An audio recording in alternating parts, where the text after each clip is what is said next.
एक बाबा मांगने वाला आ गया, आला हजरत से कहने लगा 10 रुपए दो वरना आपका मकान उलट दूंगा। ये नफ्सियाती कब्जा कर लेते हैं। तो माँ भी बडेरी कहती है दे दो कहीं वाकई ना उलट दे। आला हजरत ने ये अकीदा नहीं हमें सिखाया कि हम रस्सियों से डरते फिरें।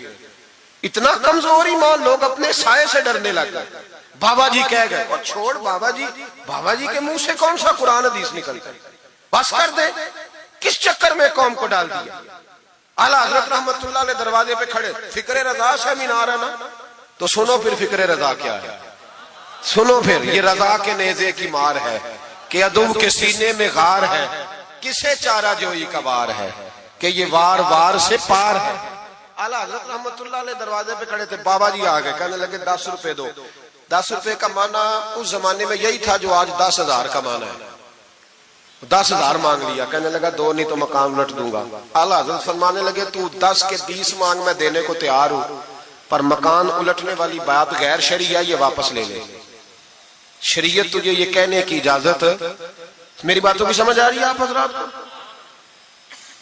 वो कहने लगा नहीं मैंने उलट देना है। आला हजरत की वालदा बूढ़ी औरत अंदर से बोली, कहने लगी अहमद रजा दे दो, फकीरों से नहीं उलझते।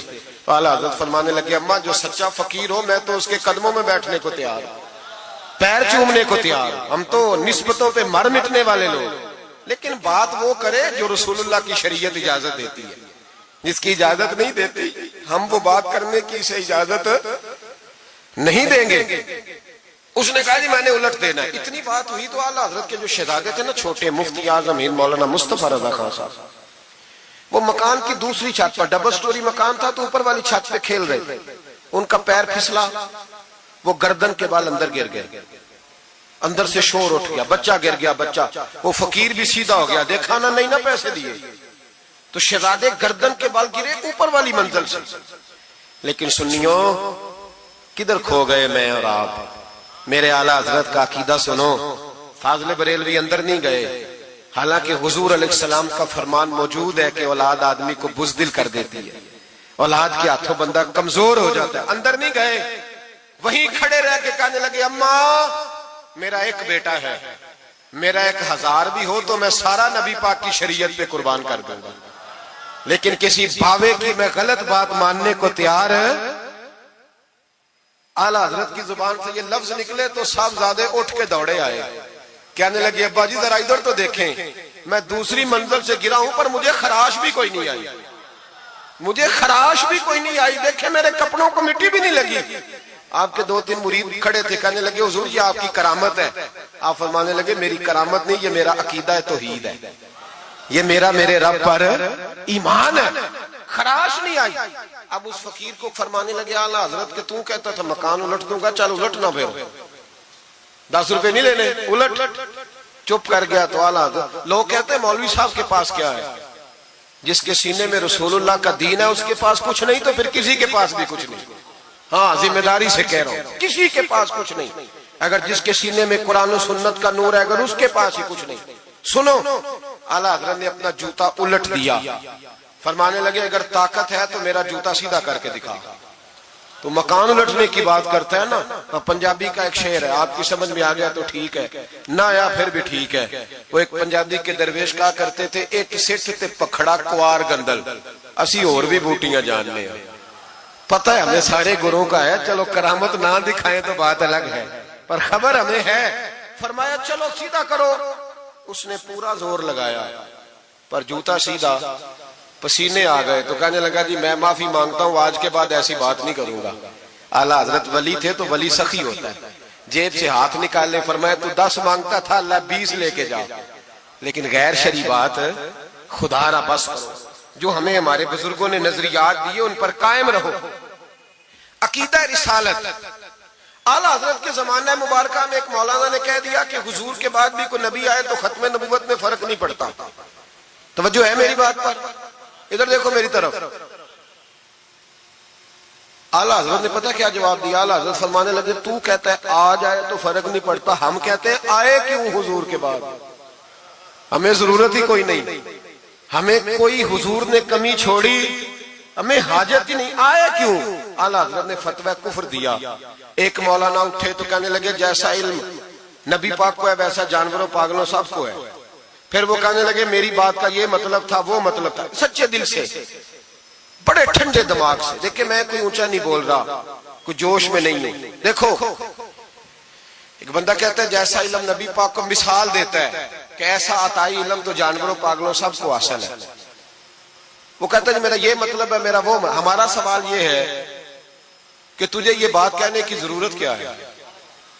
बोले है कोई जरूरत? नहीं तुसी बोल दे नहीं यार, हाँ तो कर दे, है कोई जरूरत? भाई मतलब जो बात में बयान करना है कि ये मतलब था तो वो मतलब था, तो ये बात कहनी चाहिए, क्यों कही? आला हज़रत रहमतुल्लाह अलैह फरमाने लगे तू पागल हो गया, कुरान नहीं पढ़ता। वअल्लमका मा लम तकुन तअलम। अल्लाह फरमाते महबूब जो आप नहीं जानते थे मैंने सारा ही आपको सिखा दिया है। फरमाया जिसका उस्ताद रब हो उसे कोई कमी रहती है? फरमाने लगे तू ये मिसालें देता है, हमारा अकीदा ये है कि अल्लाह ने गैब के खजानों की कुंजियां ही अपने नबी को अता फरमा दी। एक मौलाना और उठे कहने लगे नमाज में नबी पाक का ख्याल आए तो नमाज टूट जाती है। लोग कहते हैं लड़ो ना, हम नहीं लड़ रहे भाई, हम तो उम्मत को इकट्ठा करना चाहते हैं।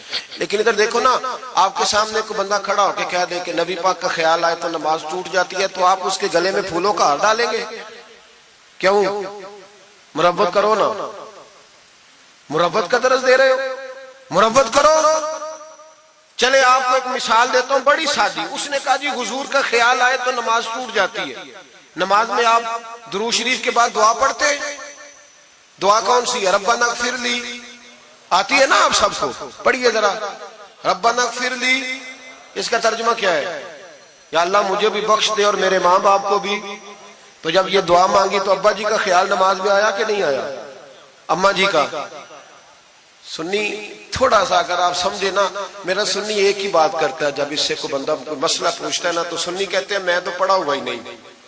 ओ खुदा के बंदे आज पढ़ के जाना सारी महफिल, और आइंदा जुमा भी अपने खतीब के पास पढ़ना जरा ध्यान से, फिर अगला भी पढ़ना, फिर तो इंशाल्लाह कहेगा नहीं मैं पढ़ा हुआ नहीं। भाई नमाज में आयत पढ़ते रब्बना इग़फिरली, तो अब्बा जी का ख्याल आता है कि नहीं? तो नमाज टूट गई कि रह गई? अम्मा जी का ख्याल आता है कि नहीं? आला हज़रत फरमाने लगे अगर तेरा बाप जो बेनमाजी हो, अनपढ़ हो, उसका ख्याल आने से नमाज नहीं टूटती, तो फिर सुन हमारा अकीदा क्या है। तू कहता है नबी पाक का ख्याल आ जाए तो नमाज टूट जाती है। आला हज़रत फरमाने लगे हमारा अकीदा ये है कि जब तक रसूल पाक का ख्याल आए ना हमारी नमाज होती ही नहीं, होती नहीं जब तक। कुछ लोगों ने कह दिया नबी पाक हमारी तरह बशर है। ओ भाई देखो ना, आज खबर मिली है कि हॉलैंड ने फिर से खाके शाया कर दिए। इधर देखो मेरी तरफ, ये नामूसे रिसालत का मसला 100 साल पहले आला हज़रत ने समझाया था और फरमाया था दुश्मने अहमद पे शिद्दत कीजिए, मुल्हिदों से क्या मुरव्वत कीजिए, शिर्क ठहरे जिसमें ताज़ीमे हबीब, उस बुरे मजहब पे लानत कीजिए। वो जो नामूसे रिसालत की बात तब की थी, फरमाया नादानो आज तो तुम कह रहे हो कि हुजूर हमारी तरह के बशर है, तो जब तुम बशर बनाओगे तो फिर लोग कहेंगे कि सियासतदान का खाका बन रहा है तो इनका क्यों ना बने माज़अल्लाह। उस वक्त आला हज़रत ने कहा था ना ना ये बात नहीं है। आप फरमाने लगे बात यह है कि अल्लाह की सरताबा कदम शान है ये, इंसान नहीं इंसान, वो इंसान है ये। कुरान तो ईमान बताता है इन्हें और ईमान ये कहता है मेरी जान है ये। नामूस रिसालत का मसला सारी जिंदगी आला हज़रत ने समझाया और लोगों को बताया कि जान है इश्क मुस्तफा, रोज फुजू करे खुदा, जिसको हो दर्द का मजा वो नाजे दवा उठाए क्यों। आला हज़रत मौजूद थे मदीना शरीफ में। उस जमाने में ना नबी पाक के गुंबद के सामने खजूरों के 2 दरख्त होते थे, खजूरों के 2 दरख्त। शोरा सारे बैठे थे, तो शायर जो होता है ना वो तशबीह देता है बाजों का। तो शायर ने शेर कहा, कहने लगा यूं है दरख्त हजरत वाला के सामने।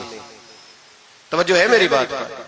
हुजूर के गुंबद के सामने खजूरों के 2 दरख्त हैं। शायर ने शेर लिखा, यूं है दरख्त हजरत वाला के सामने, मजनू खड़ा हो खैमाए लैला के सामने। आला हज़रत फरमाने लगे ये शेर मेरे नबी पाक की शान के लायक। फरमाने लगे तुमने हुजूर के खैमे को नबी पाक के गुंबद को लैला का खैमा बना दिया, ये क्या बात हुई? तो लोग मानते भी नहीं ना, वो भी ना माने, कहने लगे जी इतराज करना